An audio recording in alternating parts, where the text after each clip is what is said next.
नमस्ते, श्री मात्रे नमः। तो आज का जो हमारा टॉपिक होगा वो टॉपिक रहेगा 10 महाविद्या के बारे में। लोगों को बहुत ज़्यादा भ्रांति है इस चीज़ को लेकर कि 10 महाविद्या, गुप्त नवरात्रे और 10 महाविद्याओं की तो पूजा वही कर सकते हैं जो तांत्रिक हों,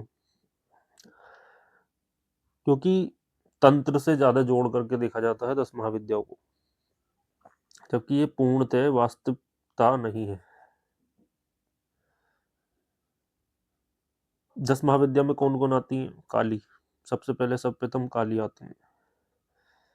अब हम देखेंगे कई यहाँ पर नॉर्थन साइड में तो थोड़ा कम होता है, लेकिन बंगाल में, आसाम में, साउथ में, इस तरफ आप देखेंगे कि काली के मंदिर जगह जगह हैं और अपने घरों में भी लोग देवी माँ काली की पूजा करते हैं।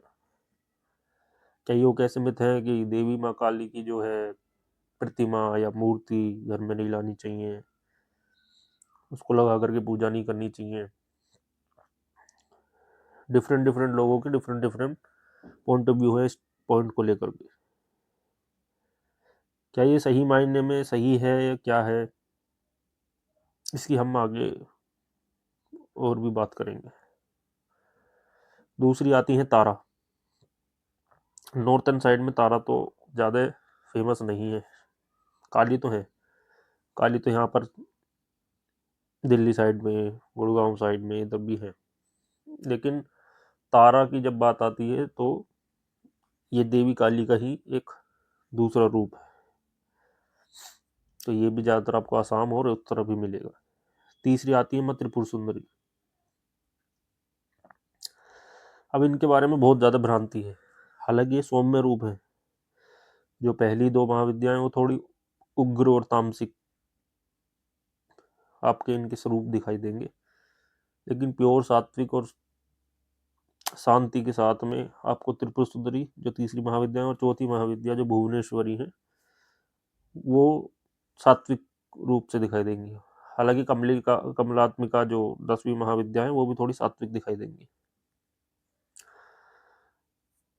प्रश्न सबसे पहले ये आता है कि क्या जरूरत पड़ी देवी माँ को या हमारे हिंदू धर्म में एक देवी देवता को अनेक होने की।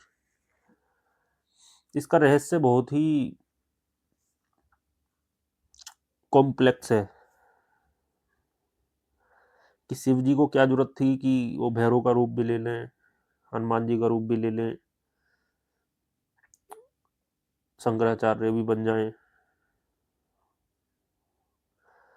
या गोरखनाथ जी भी बन जाएं, या विभिन्न विभिन्न रूप जो शिव जी ने लिए। ऐसी विष्णु भगवान को क्या जरूरत थी कि एक अवतार में 12 में भी आ रहे हैं, राम में भी आ रहे हैं, कृष्ण में भी आ रहे हैं। क्यों नहीं वो अपने वास्तविक स्वरूप में ही एक ही बार आकर के और एक ही तरीके से लीला कर लेते। नरसिंह में आ रहे हैं फिर। तो इसका भी मैं उत्तर आपको दूंगा आज की वीडियो में। हमारे मन में आता ही है कि भाई एक से अनेक होने की आवश्यकता थी ही कहाँ। देवी के इतने सारे रूप हैं,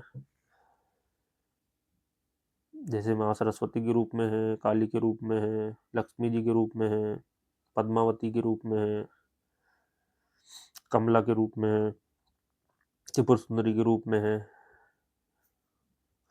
और नाना प्रकार की देवियां हैं के रूप में है देवी। कामिनी देवी हैं,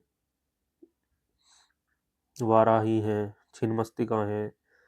इतने रूप धारण करने की क्या जरूरत हो गई, जबकि एक ही रूप से वो आते और एक ही रूप को अपना स्टेब्लिश करते और एक ही रूप में सारे कार्य हो सकते थे।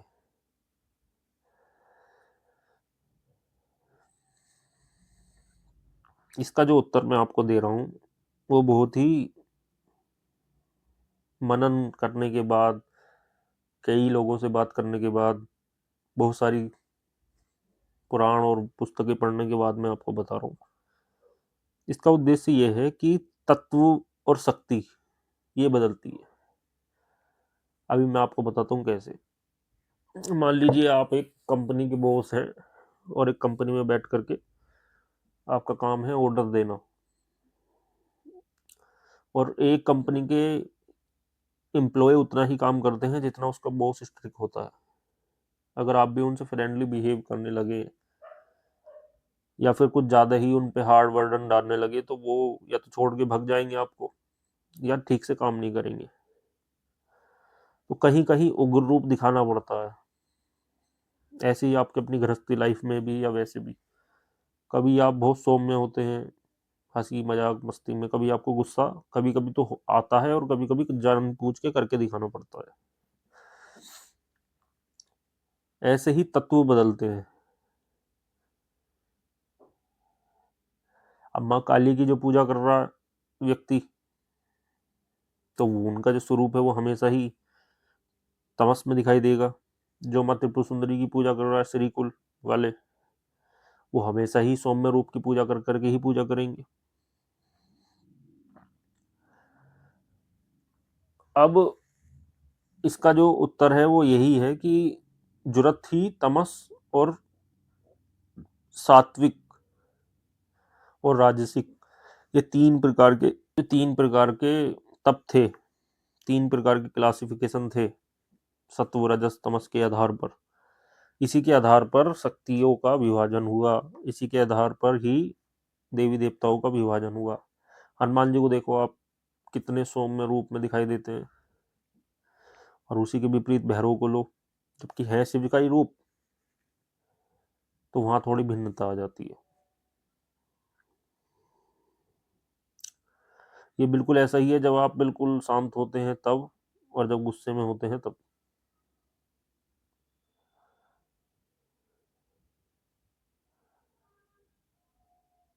एक व्यक्ति कभी भी ना तो पूर्णतः पूरी तरीके से गुस्से में रह सकता, ना पूर्णतः जो है पूरी तरीके से शांति से रह सकता। इसीलिए जो है देवी देवताओं ने पूरी तरीके से हमेशा हमेशा के लिए एक चीज स्टेब्लिश कर दी कि ये प्योर सात्विक रहेंगे, ये प्योर तामसिक रहेंगे। जिसको जौन सी ऊर्जा चाहिए हो वो हमेशा उसके साथ में विद्वान रहे, विराजमान रहे। उसीलिए वो अलग अलग स्वरूप बना दिए गए, गुण बना दिए गए। चंद्रमा को आप देखते हैं, एस्ट्रोलॉजी में चंद्रमा का बहुत महत्व है। लूना साइकिल जो चलती है, चंद्रमा की तिथि, सब वार नक्षत्र सब चंद्रमा से चलते हैं। चंद्रमा धीरे धीरे घटता है, धीरे धीरे बढ़ता चला जाता है, यहाँ तक कि हमारे यहाँ तो तंत्र में इसमें जब त्रिपुर सुंदरी देवी की पूजा करते हैं या और भी कहीं, तो मानते हैं कि चंद्रमा की कलाएं जैसे जैसे बढ़ती है, ऐसे ही एक एक कला पर चंद्रमा की एक देवी का शासन होता है।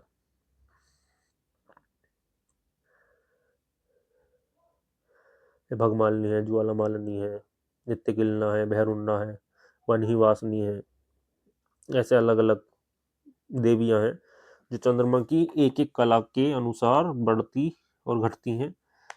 जैसे चंद्रमा अपनी रोशनी बढ़ाता है और पूर्णिमा के दिन पूर्ण हो जाता है, और अमावस्या के दिन बिल्कुल गायब। इसी तरीके से हमारे जीवन में भी ऊर्जाएं डिफरेंट डिफरेंट सोर्स से डिफरेंट डिफरेंट तरीके से आती हैं। अब जब व्यक्ति कहते हैं भगवान निराकार है, तो सारी थ्योरी अलग हो जाती है उसमें।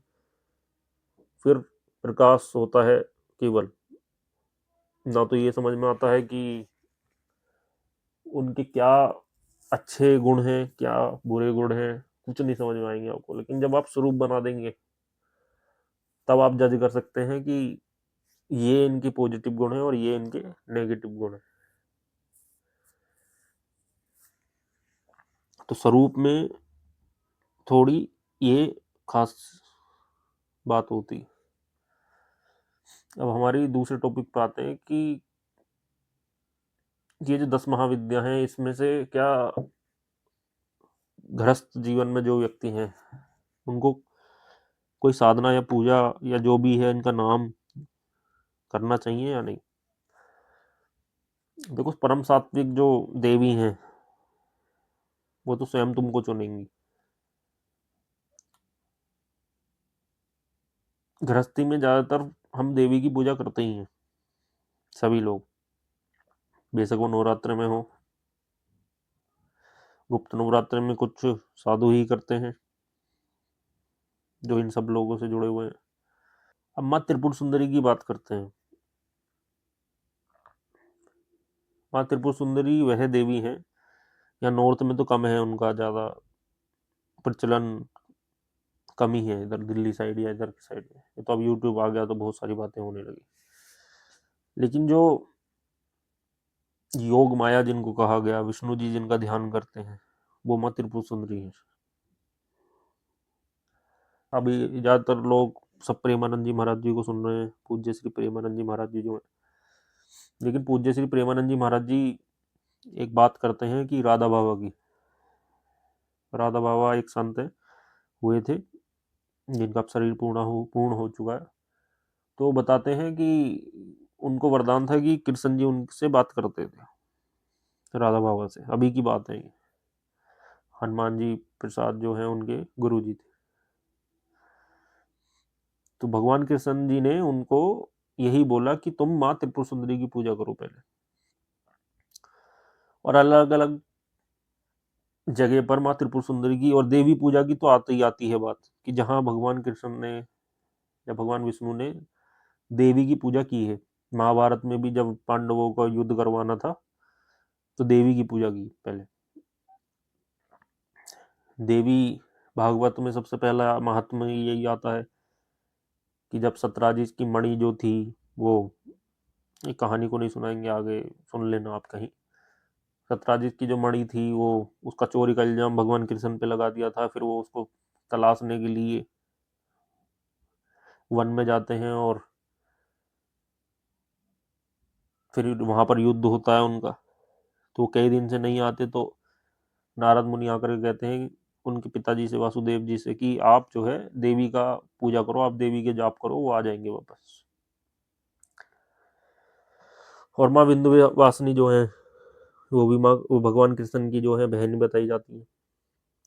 मीनाक्षी अम्मा मंदिर में भी भगवान विष्णु आए और उन्होंने सुंदरेश्वर भगवान शिव से विवाह कराया, अपनी बहन के रूप में उनको कन्यादान किया।